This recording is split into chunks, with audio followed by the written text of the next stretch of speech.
स्वागत है दोस्तों। आप जानते ही हैं, मैं हूं आपका दोस्त विक्रम और आप सुन रहे हैं कहानी वार्ता। दोस्तों, हुआ ये कि इस पार्ट 10 को पढ़ने के बाद मुझे अपने अंदर लगता रहा कि नहीं यार, बात नहीं बनी है। अपने हीरो की कोई बढ़िया सी यादें नहीं है इस कहानी के साथ जुड़ी हुई, है ना। हमारा बंदा भागता ही रहा और तो मैंने सोचा कि मैं फटाफट ये जो 20 पन्ने पढ़े हैं इन्हें भी पढ़कर जरा निपटाऊं, ताकि कहानी किसी तरफ को लगे। अब मुझे उम्मीद है कि आप लोग भी सोच रहे होंगे, अरे यार कहाँ गया, अब एक दिन पूरा और इंतजार करना पड़ेगा। तो कोई बात नहीं, आपका भाई है ना, पूरा दिन इंतजार नहीं करने देगा आपका भाई, मैं हूं। चलिए शुरू करते हैं। डकैती का जादूगर, अंतिम भाग, भाग 11। शाम 6 बजे तक देवराज चांद बंगले पर अकेला ही मौजूद था। जगमोहन अभी तक नहीं लौटा था। तब गिरीश सोनी का फोन आ गया। बात हुई तो गिरीश सोनी ने कहा, रमन मुखर्जी, जो कि केमिकल इंजीनियर है, उसे मैंने इस काम के लिए तैयार कर लिया है, गिरीश सोनी ने बताया। पहले तो वो तैयार नहीं हो रहा था कि ये डकैती जैसा काम है, लेकिन मैंने उसे सब कुछ बताया, समझाया, तो कहीं जाकर उसने हाँ कही। परंतु उसने उसका कहना है कि वो वहां ज्यादा देर नहीं ठहरेगा, अपना काम करके वापस आ जाएगा। ऐसा करना ही ठीक है। रमन मुखर्जी कहता है कि फ्लोर का टुकड़ा नीचे गिरने में कम से कम 3.5 घंटे का वक्त लगेगा। 2 घंटे का वक्त उसका डाला केमिकल लगेगा और उससे पहले 1.5 घंटे की मेहनत है। मतलब कि तुम जो भी करो, इन 3.5 घंटों के वक्त का भी ध्यान रखना। मैं याद रखूंगा। ये लेगा क्या, देवराज चौहान ने पूछा। कुछ भी नहीं, ये सिर्फ मेरी खातिर इस काम को कर रहा है, वरना करता नहीं, गिरीश सोनी ने गंभीर स्वर में कहा। मैंने उस अली बख्श से भी बात की है, उसे भी सब कुछ बताया। वो कहता है कि ज्यादा से ज्यादा 15 मिनट लेगा लॉक और कॉम्बिनेशन नंबरों को खोलने में, परंतु वो इस काम के बदले कुछ चाहता है, जबकि मैंने उसे बताया है कि डकैती की असली वजह क्या है। वो जो भी जायज रकम चाहता है उसे मिल जाएगी, देवराज चौहान ने कहा। तो बात कैसे होगी, उसे कल अपने ऑफिस में बुलाओ। मैं भी उसे चेक करना चाहूंगा कि क्या वो ये काम कर लेगा। मेरे ख्याल में उसे मेरे ऑफिस में बुलाना ठीक नहीं होगा, बाहर मिलना ही ठीक रहेगा। तो बाहर का वक्त दे दो, कल 11-12 का वक्त, और मुझे फोन पर बता देना। ठीक है, मैं तुम्हें फोन करूंगा। तुम्हारे लिए भी मुझे एक काम नजर आ रहा है, देवराज चौहान ने कहा। करोगे? मुझे सीधा सीधा इस मामले में मत लो, तुम्हारा काम हटकर है। मेरे ख्याल में तुम इस मामले से दूर ही रहोगे। ये काम मैं उस इंसान से लेना चाहता हूं जो कि पूरी तरह भरोसे के काबिल हो, जो कि ये काम कर दे। ये काम नहीं हुआ तो डकैती भी नहीं हो पाएगी। कल शाम मुझे काम के बारे में बताना। उधर से गिरीश सोनी का गंभीर स्वर कानों में पड़ा। उसके बाद देवराज चांद ने किचन में जाकर कॉफी बनाई और आने वाले वक्त के बारे में, अपनी योजना के बारे में सोचने लगा कि अब क्या क्या काम करने बाकी रह गए हैं। 8 बजे जगमोहन लौटा। वो थका सा लग रहा था। आते ही वो सीधा उस कमरे में पहुंचा जहां केशवानी के दिए नक्शे मौजूद थे। उन नक्शों में वो आधा घंटा व्यस्त रहा, फिर देवराज चांद के पास पहुंचकर कहा, केशवानी के दिए नक्शे सही हैं। आज सारा दिन मैं फ्लैट के ऊपर वाली फ्लोर पर ही रहा और एक किताब की फोटोस्टेट कराने के बहाने 4 घंटे मैंने फोटोस्टेट के ऑफिस में ही बिताए। वॉल्ट का वो हिस्सा जिसे केबिन कहकर पुकारा जाता है, वो फोटोस्टेट के ऑफिस के और बगल के कारपेट वाले ऑफिस के ठीक नीचे है। वो लोग सोच भी नहीं सकते कि कितनी बड़ी दौलत के मात्र 10 फीट दूर रहकर वो अपना कारोबार चला रहे हैं। मैंने लेंटर की मोटाई को भी एक जगह से चेक किया। कितनी है, देवराज चौहान ने पूछा। 8 इंच, जगमोहन ने बताया। परंतु उस लेंटर को तोड़ने में परेशानी या कोई परेशानी नहीं आएगी। गिरीश सोनी ने एक ऐसे केमिकल इंजीनियर को ढूंढ निकाला है जो ये काम साल भर पहले कर चुका है। वो इंजीनियर उसकी पहचान का है और हमारे साथ काम करने को तैयार हो गया है, देवराज चौहान ने कहा। उसका कहना है कि वो ये काम कर देगा। वो जानता है कि ये डकैती हो रही है, जगमोहन बोला। हाँ, फिर भी तैयार हो गया, पैसे नहीं मांगे। गिरीश सोनी का कोई एहसान है उस पर, उसने तैयार किया। वो 3.5 घंटों का वक्त लेगा इस काम को करने में, यानी कि उसके ये 3.5 घंटे रख कर ही हमें अपने काम को करना है। जगमोहन ने सिर हिलाया। देवराज चांद ने अली बख्श के बारे में बताया। काम के काबिल है वो, जगमोहन कह उठा। गिरीश सोनी कहता है उसने अली बख्श को बताया कि उसे क्या खोलना है, तो उसने कहा कि 10 से 15 मिनट लेगा इस तरह की चीज को खोलने में। वैसे कल मैं खुद उससे मिलकर उसे चेक करूंगा। कैसे चेक करोगे? इंसान की बात से पता चल जाता है कि वो किस काबिल है, देवराज चौहान ने कहा। मेरे ख्याल में हमें हमारे काम काफी हद तक पूरे हो चुके हैं। जो थोड़ी बहुत तैयारी रह गई है वो 1-2 दिन में पूरी कर ली जाएगी। मतलब कि काम करने का वक्त नजदीक है, जगमोहन गंभीर हो गया। ऐसा ही लग रहा है। अब तुमने फोटोस्टेट वाले ऑफिस पर नजर रखनी है कि रात को वो कितने बजे बंद होता है, जगमोहन ने सिर हिलाया। मैं तुम्हें सामान की लिस्ट दूंगा, दिन में तुमने वो सामान खरीद कर इकट्ठा करना है। कोई जल्दी नहीं करनी है। 1 दिन, 2 दिन, 3 दिन भी लग जाए। सुनीलकर से भी बात हो गई है, वो डकैती में शामिल रहेगा। उसे 5 करोड़ दिया जाएगा। 5 करोड़? कम से कम ये पैसा तो हमें जैम डिमोरा से लेना चाहिए, जगमोहन कह उठा। आज मैंने डिमोरा से सोहनलाल को मांगा कि काम में उसकी जरूरत है, लेकिन उसने स्पष्ट इनकार कर दिया। इससे उसकी आदत को पहचाना मैंने कि वो पूरी तरह खुदगर्ज इंसान है। वो एक पैसा भी नहीं देगा। ऐसी बात ही उससे करना बेकार है, देवराज चौहान ने शांत स्वर में कहा। आज बरूटा का फोन आया? विनय बरूटा का? देवराज जगमोहन चौंका। हाँ, उसने जो बातें की वो सुनकर तुम्हें जरूर मजा आएगा। देवराज चौहान गंभीर था। मजा? देवराज चौहान ने बरूटा से हुई सारी बातचीत जगमोहन को बता दी। जगमोहन आंखें सिकोड़े देवराज चौहान को देखता सुनता रहा।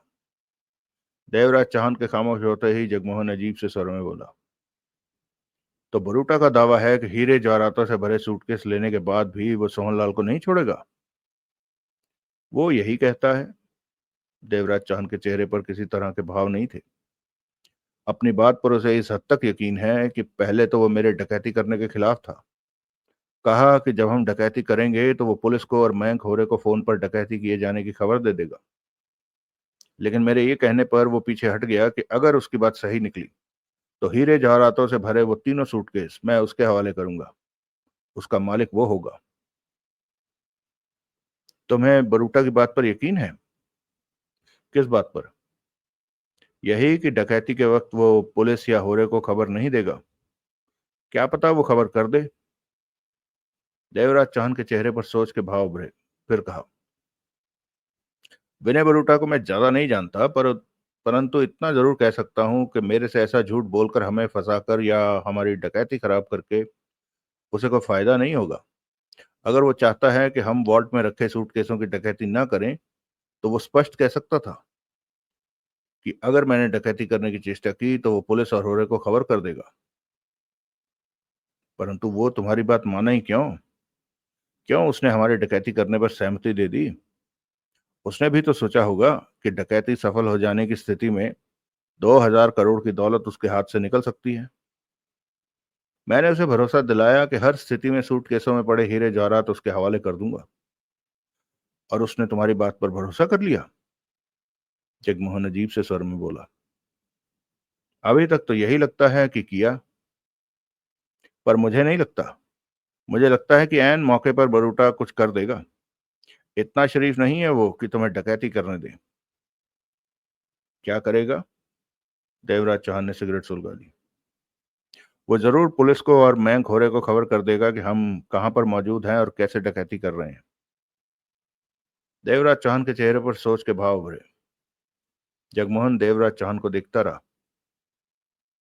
हमें? देवराज चौहान ने जगमोहन को देखा। बरूटा पर भरोसा करना होगा कि वो जो कह रहा है सही कह रहा है। वो किसी को नहीं खबर करेगा और डकैती होने देगा, वरना हम ये काम कर ही नहीं सकेंगे। मतलब कि बरूटा पर भरोसा करना हमारी मजबूरी है इस वक्त। ऐसा ही समझो। ये डकैती शुरू से ही हमारे लिए परेशानियां खड़ी कर रही है, परंतु ये काम करके रहना है हमने। सोहन लाल को जैम डिमोरा के हाथों से बचाना है कि बचाना है। बचा तो तब पाएंगे अगर हम बचे रहे, और मुझे इसका चांस कम ही नजर आ रहा है। एन मौके पर विनय बरूटा ने पुलिस और होरे को खबर कर दी तो हमारा बच निकलना भी कठिन हो जाएगा। जगमोहन बोला। काम नहीं करना क्या? देवराज चौहान ने कहा। काम काम तो करना ही है सोहनलाल के लिए, पर तो विनय बरूटा की बात पर हमें यकीन करना होगा और अपना पूरा ध्यान काम पर लगा दो। देवराज चांद गंभीर था। मैं ये भी कहना चाहता हूं कि अगर बरूटा सच में हमें डकैती करने देता है और पुलिस या होरे को खबर नहीं करता, तो इसके पीछे वो भी कोई खेल खेल रहा है। इसके पीछे भी उसकी कोई चाल काम कर रही है। जगमोहन के होंठ भिजे हुए थे। काम की तरफ ध्यान दो, बरूटा के बारे में मत सोचो। हमने वॉल्ट में डकैती करनी है और सोहन लाल को बचाना है। आने वाले वक्त में जो भी होना होगा या होगा सामने आ जाएगा। हम अपने कदम नहीं रोकेंगे। इसके साथ ही देवराज चौहान ने जगमोहन को गिरीश सोनी से हुई बात, जैम डिमोरा की बेटी के बारे में और उसके वॉल्ट संभालने के बारे में बताया। सब कुछ सुनने के बाद जगमोहन ने कहा, जहां दुनिया भर के अमीरों ने अपनी दौलत रखी है, वहां की सुरक्षा के इंतजाम भी हवा सरकार देने वाले होंगे। गिरीश सोनी का कहना है कि जैम डिमोरा के वॉल्ट के आगे डायमंड वॉल्ट बच्चा है। कहीं तुम? जगमोहन की आंखें सिकुड़ी। जैम डिमोरा के वॉल्ट पर तो हाथ डालने की नहीं सोच रहे? इस वक्त तो मैं सिर्फ डायमंड वॉल्ट के बारे में सोच रहा हूं, कहते हुए देवराज चांद मुस्कुरा पड़ा। अगला दृश्य। अगले दिन देवराज चांद ने जगमोहन को सामान की लिस्ट दी और कार पर अली बख्श से मिलने निकल गया। घंटा भर पहले ही गिरीश सोनी का फोन आया था। जगह और वक्त उसने बता दिया था। देवराज चौहान अंबेडकर रोड की मार्केट में पहुंचा। यहाँ पार्किंग की व्यवस्था नहीं थी। कार को जहां तहां खड़ा करके वो मार्केट में प्रवेश कर गया। दीवान चंद ज्वेलर्स के सामने फुटपाथ पर खड़ा हो गया और सिगरेट सुलगा ली। यहीं का वक्त गिरीश सोनी ने दिया था। दिन के 11 बज रहे थे। देवराज चौहान को ज्यादा इंतजार नहीं करना पड़ा। 15 मिनट में ही गिरीश सोनी एक व्यक्ति के साथ उसके पास आ पहुंचा। देवराज चौहान ने गहरी निगाहों से उस व्यक्ति को देखा। वो 40 बरस का घुटा हुआ इंसान दिखा, ऐसा कि जैसे मक्कार और धूर्त लोग होते हैं, परंतु अपने काम के प्रति सजग होते हैं। उसके दांत पान मसाला खाने की वजह से लाल हुए पड़े थे। वो क्लीन शेव था, जैसे कि महीने बाद आज ही शेव करके आया हो। इस तरह उसका चेहरा चमक रहा था, नहाया धोया लग रहा था। पैंट कमीज और जूतों में था, जैसे कि आज की मुलाकात के लिए वो खास तौर से तैयार होकर आया हो। उसका कद सामान्य और पेट थोड़ा सा बाहर निकला हुआ था। उसकी आंखें और चेहरा बता रहा था कि रात उसने डट कर पी थी। ये अली बख्श है, गिरीश सोनी ने परिचय कराने वाले अंदाज में कहा। देवराज चौहान की निगाह अली बख्श पर ही थी। मुझे तो विश्वास नहीं हो रहा कि मैं डकैती मास्टर देवराज चौहान से मिल रहा हूं, अली बख्श मुस्कुराकर बोला। मुझे एक काम का बंदा चाहिए, देवराज चौहान ने कहा। एक बार मौका देकर देखिए हुजूर। अली बख्श की मुस्कान और गहरी हो गई। क्या क्या खोलना जानते हो? हुजूर ये पूछिए कि क्या खोलना नहीं जानता। सालों से यही काम कर रहा हूं, या यूं कहिए कि बाल उम्र से ही तालों को खोलने का शौक पड़ गया। शौक बढ़ा तो तिजोरी तक पहुंचा, फिर भी मजा नहीं आया तो वॉल्ट जैसी चीजों तक भी पहुंच गया। सब कुछ खोलना तो मेरे बाएं हाथ का खेल है। टेस्ट लेना हो तो अभी ले लीजिए। तो सब कुछ खोलना जानते हो? देवराज चौहान बोला। हुक्म तो कीजिए, ये मेरा आजमाया हुआ है, गिरीश सोनी बीच में कह उठा। जो काम मैंने तुमसे लेना है उसके लिए तुम्हारे पास ज्यादा वक्त नहीं होगा। 10-12 मिनट में ही सोनी साहब ने सब बता दिया है मुझे। आप जरा भी फिक्र ना करें। ये बताइए कि काम कब करना है? अली बख्श बोला। मेरे ख्याल में अगले 2-3 दिन में काम होगा। तुम कितनी रकम चाहते हो? सोनी साहब ने बताया कि तुम्हें भी इस डकैती से कुछ नहीं मिलने वाला। ऐसे में मैं ज्यादा तो मांग ही नहीं सकता, पर इतना जरूर कहूंगा कि जो देना हो काम से पहले दे देना। वैसे ये काम किया जाता तो करोड़ों मिलते। 1 करोड़, देवराज चौहान बोला। ठीक है, पहले दे दे, काम के बाद गिरीश सोनी से ले लेना, पैसा इसके पास पहुंच जाएगा।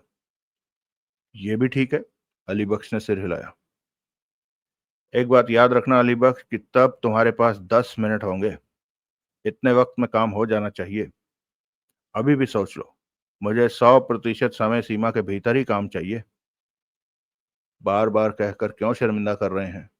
वक्त पर काम ना हो तो मेरी गर्दन काट दीजिएगा। देवराज चौहान ने गिरीश सोनी से कहा। कल तक इसका 1 करोड़ तुम्हारे पास पहुंच जाएगा। अली, गिरीश सोनी बोला, जब तक ये काम पूरा ना हो तब तक किसी काम में हाथ मत डालना। हर समय फुर्सत में रहना, तुम्हें कभी भी बुलावा आ सकता है। अपने औजार हर वक्त तैयार रखना। कुछ बताएंगे कि काम कैसे करना है? और ये तुम्हारे जानने की जरूरत नहीं, ये हमारा काम है, देवराज चौहान बोला। तुम्हें उस केबिन तक पहुंचा दिया जाएगा जो तुमने खोलना है, कहकर देवराज चौहान ने सिगरेट सुलगा ली। जो हुक्म जनाब, मुझे आपके फोन का इंतजार रहेगा। देवराज चौहान के साथ काम करके मुझे खुशी होगी। अली बख्श ने सिर हिलाया, फिर गिरीश सोनी से कहा, 1 करोड़ लेकर अपने पास रख लेना सोनी साहब। अली बख्श चला गया।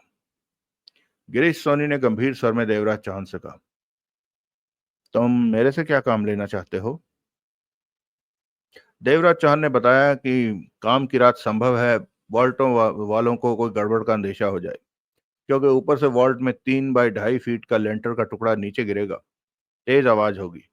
वॉल्ट वालों को ये बात समझ तो नहीं आएगी कि क्या हुआ, परंतु वो मयंक खोरे को फोन करके गड़बड़ होने का अंदेशा जाहिर कर सकते हैं।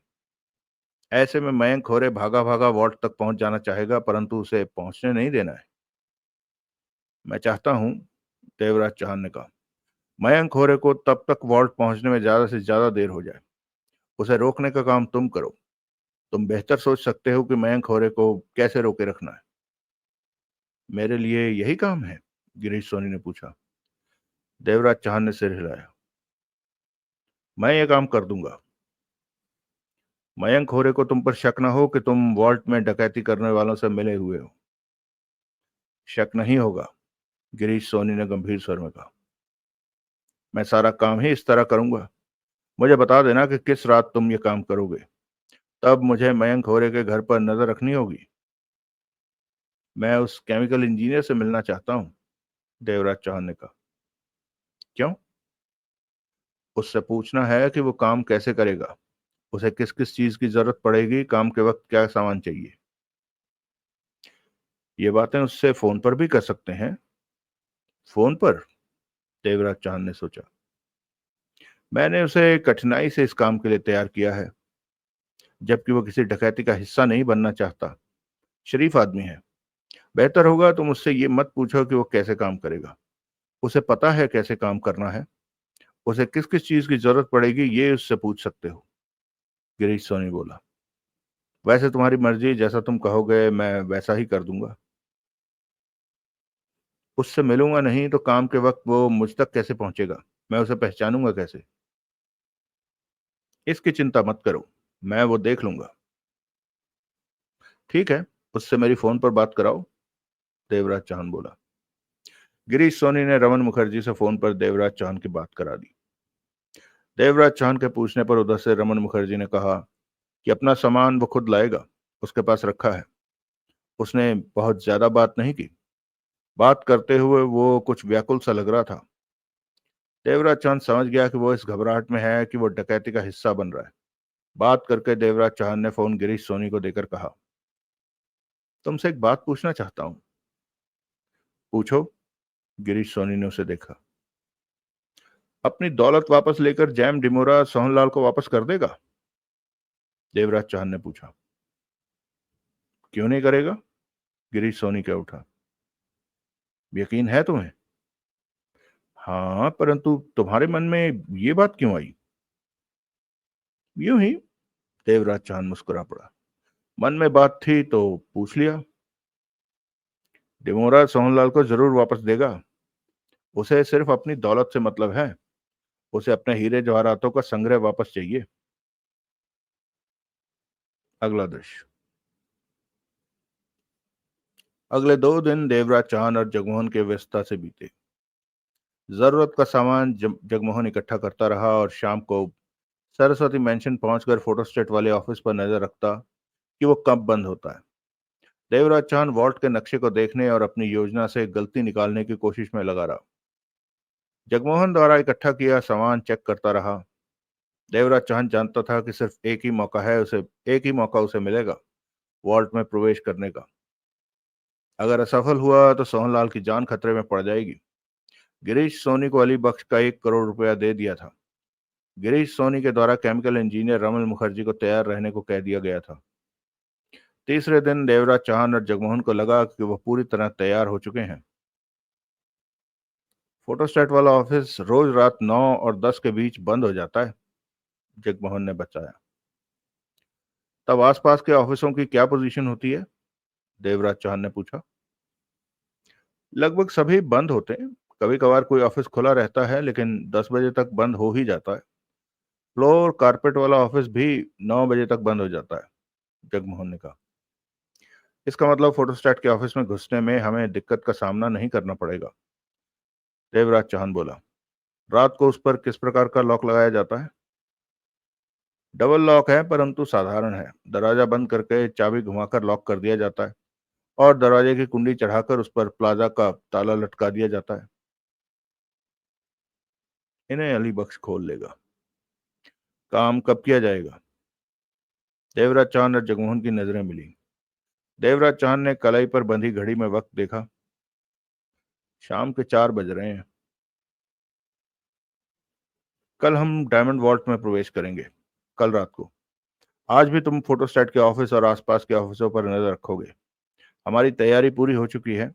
अब हमें और नहीं रुकना चाहिए, देवराज चौहान ने कहा। मुझे विनय बरूटा की चिंता है। वो हम पर नजर रख रहा होगा, जगमोहन ने गंभीर स्वर में कहा। क्या पता कल रात को जब हम वॉल्ट में डकैती कर रहे हों वो पुलिस और मैं खोरे को फोन कर दे। कल पता चल जाएगा कि क्या होता है, देवराज चौहान गंभीर था।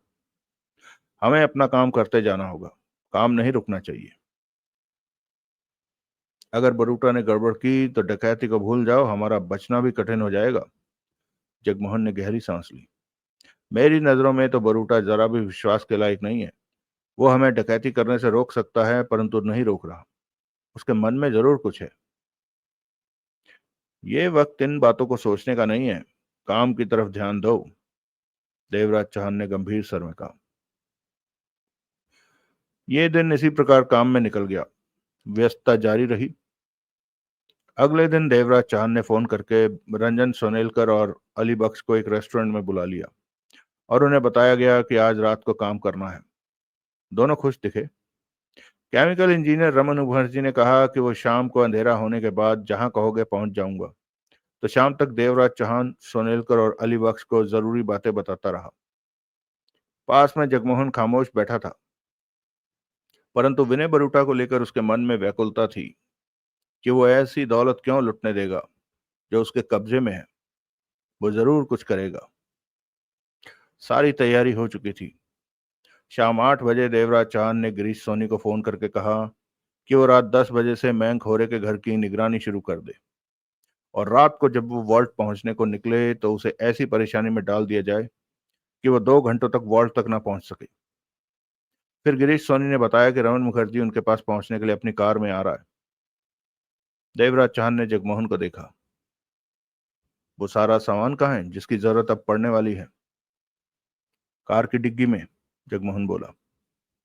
देवराज चौहान ने सोनेलकर और अली बख्श पर नजर मारकर जगमोहन से कहा, मैं अभी आया। फिर रेस्टोरेंट से बाहर निकलकर देवराज चौहान ने जैम डिमोरा को फोन किया। तुम तो बहुत देर लगा रहे हो देवराज चौहान। इधर विनय बरूटा भी नहीं मिल रहा, लेकिन वो बच नहीं। डिमोरा, देवराज चौहान बोला। सोहनलाल कहाँ है? बहुत संभाल कर रखा है। जैम डिमोरा के हंसने की आवाज आई। मजे से खा पी रहा है। आज रात हम वॉल्ट में जा रहे हैं। ओह, जैम डिमोरा की आवाज संभली। ये तो तुमने अच्छी बात कही। अब मुझे मेरे हीरे जवाहरात मिलने जा रहे हैं। आधी रात के बाद मैं तुम्हें कभी भी फोन कर सकता हूँ। सोहन लाल के साथ आने को तैयार रहना। मैं तैयार हूँ। सोहन लाल के साथ जहां तुम कहोगे पहुंच जाऊंगा। मुझे तुम्हारे फोन का इंतजार रहेगा। हीरे जवाहरातों का मेरा संग्रह मेरे पास पहुंच गया तो बरूटा के तोते उड़ जाएंगे कि उसकी सारी मेहनत बेकार हो गई है। तब मुझे कितना मजा आएगा। उस कमीने को तो मैं कुत्ते से भी बुरी मौत मारूंगा। जैम डिमोरा की आवाज में गुर्राहट भर आई थी। मेरे फोन का इंतजार करना। आधी रात के बाद कभी भी मेरा फोन तुम्हें आ सकता है। जब मेरे बुलावे पर रात मुझसे मिलो तो सोहनलाल तुम्हारे साथ होना चाहिए। देवराज चौहान ने कहा और फोन बंद कर दिया। अब डायमंड वॉल्ट में डकैती होने में कुछ घंटों का ही वक्त बाकी बचा था। और कहानी खत्म हो गई। अरे चलिए दोस्तों, ये एक्चुअली क्या हुआ कि इसके ना, ये देखो, ये भगवान, मैंने क्यों नहीं देखा पहले। मैं केवल पृष्ठ संख्या देखता रहा। अरे यार, इसमें तो 4-5 पेज की तो ऐड ही है इसमें। अनिल मोहन जी, तिलस्म के जादू और खूंरेजी कारनामों से रोंगटे खड़े कर देने वाली एक और दास्तान। देवराज चौहान और मोना चौधरी एक बार फिर रहस्य और रोमांच भरे पूर्व जन्म के सफर पर। महल, अच्छा। तो भाई जिसने भी कहा था भाई सही कहा था, महल तो है। प्रकाशन तिथि की घोषणा कीजिए कि मुझे खोजना पड़ेगा। अरे, तो इसका मतलब है ये, मैं सोच रहा था डकैती का जादूगर 2015 में लिखा गया है और इस पे ऐड आई हुई है कि 2014 में आएगा वेद प्रकाश शर्मा का नया राजा पाकट बुक्स उपन्यास, विजय विकास सीरीज का नया उपन्यास, सबसे बड़ी murder mystery, super white paper पर पहली बार। तो ये इसका मतलब है कि 2013 या उससे पहले है। वेद प्रकाश शर्मा की कलम से निकला देवकांता संतति, 1680 पृष्ठों का एक ऐसा बेहद रोमांचक उपन्यास जिसे पढ़कर आप एक ऐसे लोक में पहुंच जाएंगे जिसकी आपने कल्पना तक न की होगी। देवकांता संतति, एक से बढ़कर एक तिलस्मी और रहस्यमय घटनाओं का मकड़जाल जिसमें विजय विकास अल्फांसो जैसे धुरंधर भी उलझ कर रह गए। देवकांता संतति। ये क्या है? चंद्रकांता, बाबू देवकीनंदन खत्री का चंद्रकांता। चंद्रकांता प्रेम, घृणा, प्रतिशोध और षड्यंत्रों का एक ऐसा खूबसूरत चक्रव्यूह है जिसके तिलस्मी जाल से आज तक कोई भी पाठक बच न सका। चंद्रकांता को हासिल करने के लिए क्रूर सिंह की क्रूरता, विष पुरुष शिवदत्त की जहरीली करतूतें और ज्योतिषी जगन्नाथ के रमल का जादू, राजकुमार वीरेंद्र सिंह के प्रेम और महाबली यार तेज सिंह की तलवार की टंकार के सामने दम तोड़ गया। और तब नौगढ़ और विजयगढ़ की सेनाएं तलवारों की टंकार के बीच फूलों की वर्षा करने लगी। वाह! चंद्रकांता संतति, ये मिला तो पढ़ दूंगा भाई। चंद्रकांता संतति ढूंढता हूं मैं भी। अनिल मोहन जी का डकैती का जादूगर के बाद देवराज चौहान सीरीज का आगामी नया विस्फोटक उपन्यास, हांगकांग में डकैती।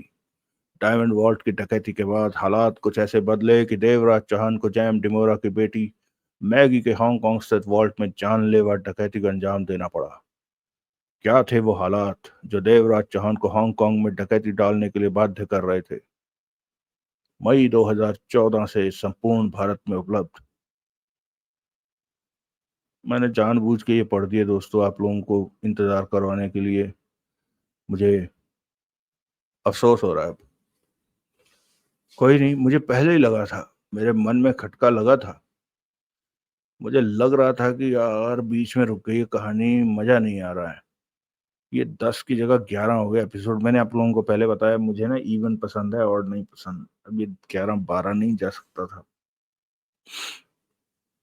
कोई नहीं।